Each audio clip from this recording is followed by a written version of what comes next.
Hello नमस्कार, कैसे हैं आप सभी लोग। उम्मीद करते हैं अच्छे होंगे, प्रसन्न होंगे। सभी का स्वागत है हमारे इस चैनल पर। तो इस चैनल के माध्यम से हमारी दो पुस्तकों की व्याख्या हो रही है, जिसमें एक पुस्तक है गोविंद पांडे और सरस्वती पांडे की पुस्तक, दूसरी पुस्तक है मनोज मिश्र की हिंदी साहित्य का संक्षिप्त इतिहास। तो इस पुस्तक में अभी जो हिंदी साहित्य का संक्षिप्त इतिहास ही चल रहा है, इसमें बहुत ही प्रत्येक पॉइंट को बहुत ही अच्छे से डिटेल से समझाया है, हर एक कॉन्सेप्ट को क्लियर किया है इन्होंने। तो इसमें हमारे आदिकालीन लौकिक साहित्य को अभी हम देख रहे हैं, पढ़ रहे हैं। इसके बाद जो नेक्स्ट पॉइंट है, इसमें दो पुस्तकों को क्लियर हो चुका है, जिसमें है ढोला मारूरा दोहा और दूसरी पुस्तक है जय मयंक जसचंद्र का, जिसे कल्लोल या फिर कुशल लाभ की रचना मानते हैं। इसके बाद आते हैं कवि विद्यापति। तो विद्यापति को हम देखेंगे कि मतलब इनकी क्या विश्लेषण है।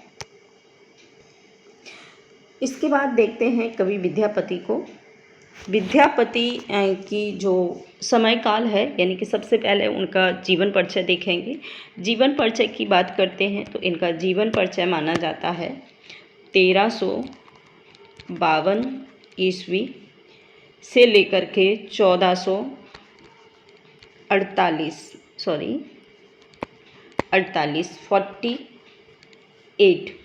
ईस्वी के समथिंग माना जाता है इनका जीवन काल।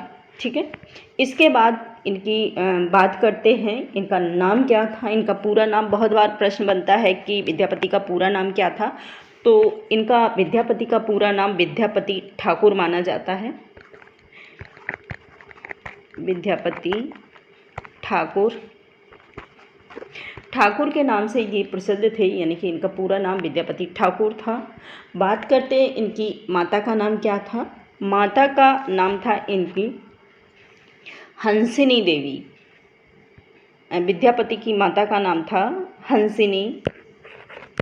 आप लोग अच्छे से क्लियर करके लिख लेंगे, मैं तो अभी इसी के ऊपर बता रही हूँ, हंसिनी देवी। ठीक है, ये इनकी माता का नाम था। बात करते हैं कि इनका जो धर्म था, यानी कि ये किस चीज़ की उपासना करते थे, तो ये शैव भक्त थे, यानी कि इन्होंने शक्ति की उपासना की है। ठीक है, तो ये थे इनसे रिलेटेड महत्वपूर्ण तथ्य। साथ ही ये भी देखेंगे कि इनका जो जन्म था वो बिहार में मिथिला क्षेत्र के मधुबनी जो जनपद है उसमें हुआ था। आप लोग याद रखेंगे इस चीज़ को कि इनका विद्यापति का जन्म है 1352 ईस्वी में हुआ था और इनकी मृत्यु 1448 ईस्वी के समथिंग मानी जाती है। और ये सबसे महत्वपूर्ण पॉइंट बनता है कि ये विद्यापति जो है आदिकाल के कवि माने जाते हैं, ना कि भक्ति काल के। बहुत लोगों को कन्फ्यूजन है कि विद्यापति भक्ति काल के हैं, क्योंकि उन्होंने भक्ति से रिलेटेड बहुत सारी रचनाएं की हैं। तो कुछ लोग इनको भक्ति काल का मानते हैं, लेकिन मोस्टली इनकी जो समय काल से इनका जो संबंध है उसके आधार पर ये भक्ति काल के कवि आदिकाल के कवि माने गए हैं विद्यापति। ठीक है, और इनकी माता का नाम हंसिनी देवी है और इनकी जो पूरा नाम है वो विद्यापति ठाकुर है। साथ ही माना जाता है इनके 2 विवाह हुए थे। ठीक है, ये इनके महत्वपूर्ण तथ्य हैं जो हमें जान लेना बहुत ज़रूरी है। इसके साथ ही देखेंगे इनकी महत्वपूर्ण रचनाएं हैं। रचना है, सबसे पहली इनकी रचना मानी जाती है पदावली। पदावली की रचना 1380 ईस्वी में इन्होंने की है। दूसरी रचना है कीर्ति लता जो 1403 में है। तीसरी रचना है कीर्ति पताका 1403 में है। जन्म स्थल इनका माना जाता है ग्राम बिस्पी जिला दरभंगा बिहार में। ठीक है, इसके बाद इनका जो रचना काल है वो बताया है 1450 से लेकर 1460 के लगभग है। इसके बाद हम देखेंगे इनके महत्वपूर्ण तथ्य विद्यापति के। पहला पॉइंट है, आप पॉइंटों को जो महत्वपूर्ण विशेष तथ्य हैं उनको आप अपने नोट्स में ज़रूर ऐड करेंगे। पहला तथ्य है इनकी पदावली। ठीक है, रचना में मैथिली भाषा तथा कीर्तिलता और कीर्ति पताका में अवहट भाषा का प्रयोग हुआ है। महत्वपूर्ण ये प्रश्न, ये पॉइंट है कि बहुत बार पूछा जाता है कीर्तिलता और कीर्ति पताका की भाषा कौन सी है, तो अवहट भाषा है इनकी कीर्तिलता और कीर्ति पताका की। दोनों ही रचना इनकी अवहट भाषा में है। साथ ही इनकी बहुत ही प्रसिद्ध रचना, विद्यापति की सबसे प्रसिद्ध रचना मानी जाती है पदावली।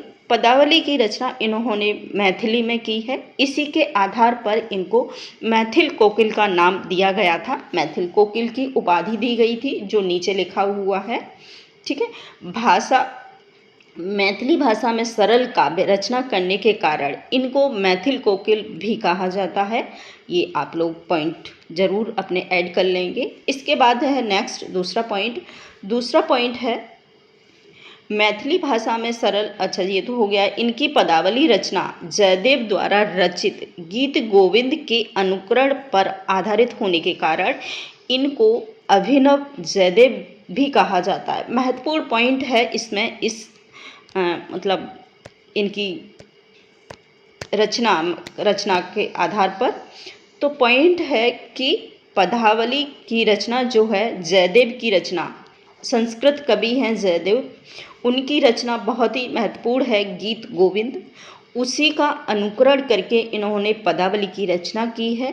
इसी के आधार पर इनको अभिनव जयदेव भी कहा जाता है, क्योंकि जयदेव की रचना का इन्होंने अनुकरण किया है। तो इसी के आधार पर इन्होंने अभिनव जयदेव इनको कहा जाता है। बहुत बार प्रश्न बनता है कि विद्यापति को किस रचना के आधार पर उन्हें अभिनव जयदेव की उपाधि मिली, तो आप बता सकते हैं कि पदावली। ठीक है। इसके बाद नेक्स्ट दूसरा पॉइंट बनता है इतिहासकार। कुछ इतिहासकार इन्हें नवक विशेखर भी कहते हैं। ये भी याद रख लेना कि नवक विशेखर किसे कहा जाता है, तो विद्यापति को कहा जाता है नवक विशेखर। इसके बाद दूसरा पॉइंट है विद्यापति तिरहुत के राजा शिव सिंह के दरबारी कवि माने जाते हैं। ठीक है। ये शैव अनुयायी माने जाते हैं, जो हमने ऊपर पॉइंट बता दिया था। इसके बाद है नेक्स्ट दूसरा पॉइंट, महामहोपाध्याय तथा हरप्रसाद शास्त्री ने नेपाल के राजकीय पुस्तकालय से प्राप्त कीर्तिलता पुस्तक की नकल प्राप्त की थी। ठीक है। तो प्रश्न बनता है कि किसने, जो कवि विद्यापति हैं उनकी कीर्तिलता पुस्तक की नकल की है, तो हरिप्रसाद शास्त्री ने इनकी पुस्तक की नकल की है, कीर्तिलता की। इसके बाद है नेक्स्ट दूसरा पॉइंट। दूसरा पॉइंट है कीर्तिलता पुस्तक में तिरहू के राजा कीर्ति सिंह की वीर उदारता और गुणग्राह्यता आदि का वर्णन किया है। तो ये भी हम समझ सकते हैं कि कीर्तिलता में इन्होंने किसका वर्णन किया है, तो कीर्तिलता में विद्यापति ने कीर्ति सिंह, ठीक है, तिरहू के राजा कीर्ति सिंह की वीरता का उद्धार और गुणग्राहकता पूर्वक उनके गुणों का वर्णन किया है। दूसरा पॉइंट है कीर्तिलता रचना में जौनपुर राज्य का रोचक वर्णन है, साथ ही जौनपुर राज्य का रोचक वर्णन किया है। कीर्तिलता पुस्तक में राजा शिव सिंह की वीरता, ठीक है, सॉरी यहाँ कीर्ति पताका है, ये कीर्ति पताका में यहाँ पर कीर्तिलता थी और यहाँ पर है कीर्ति पताका में राजा शिव सिंह की वीरता, उदारता और गुणग्राह्यता का वर्णन किया। ये भी हम समझ सकते हैं कि कीर्तिलता में और कीर्ति पताका में किसका उल्लेख हुआ है। तो कीर्तिलता में मैं एक बार फिर से दोहराऊंगी, कीर्तिलता में कीर्ति सिंह का उल्लेख हुआ है, उनकी गुणग्राह्यता का वर्णन किया है इन्होंने। दूसरा है कीर्ति पताका, तो कीर्ति पताका में शिव सिंह, ठीक है, शिव सिंह की वीरता का उल्लेख किया है। ठीक है।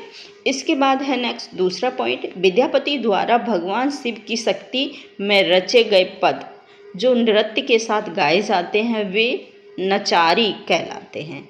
बहुत ही ये महत्वपूर्ण पॉइंट है, आप इनको ज़रूर याद रखेंगे इस पॉइंट को, कि विद्यापति के द्वारा जो शिव भक्ति में पद गाए जाते थे उन्हें नचारी कहा जाता था।